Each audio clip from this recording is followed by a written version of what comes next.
Hello everyone, welcome to my channel Shilpa's daily life. আমার এই নতুন ব্লগে তোমাদেরকে জানাই অনেক অনেক ওয়েলকাম আর অনেক অনেক ভালোবাসা।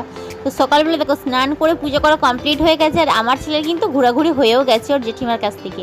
এবার ওকে নিয়ে চলে এসেছি, আমি খাবো চা। তো ওকে আমি কিন্তু পুজোটা কমপ্লিট করে নিয়ে চলে আসি, তারপরে আমি ওকে গান টান চালিয়ে দিয়ে চা খাই। তো চা খেয়ে নিলাম। আজকে দেখো এখানে টিফিনে নিয়েছি শসা চাট করে মুড়ি নিয়েছিলাম, তার সাথে আলু ভাজা, যেহেতু বোন ছিল এসেছিল আর কি। আর দুপুরবেলা রান্না করেছি এখানে মাছের ঝাল, আর এখানে করেছিলাম চিচিঙ্গা ভাজা, আর একটা শাকের তরকারি করেছিলাম। আর এদিকে দেখো লেবু কেটে নিয়েছি আর আমও কেটে নিয়েছিলাম। তো বিকেলবেলা দেখো সবাই মিলে চলে গেছিলাম ছাদে, মিলে আমি, আমার বোন আর আমার ছেলে তিনজনে মিলে গেছিলাম ছাদে। আমার ছেলেকে আজকে ফার্স্ট টাইম ছাদে নিয়ে আসলাম।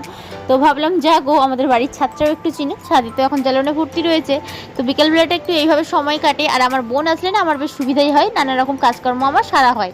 তো দেখো সন্ধ্যাবেলা এখানে কিন্তু পাউরুটি নিয়ে বসে গিয়েছিলাম, তার সাথে নিয়ে নিয়েছিলাম চা। আর আজকে আমার শাশুড়ি মায়ের শখ হয়েছিল আলু কাবলি খাওয়ার, দুপুরবেলা বলছিল, তো তখনই আমি কড়াইটা ভিজিয়ে দিয়েছিলাম। বিকালবেলা কিন্তু আলু কাবলিটা করে নিলাম।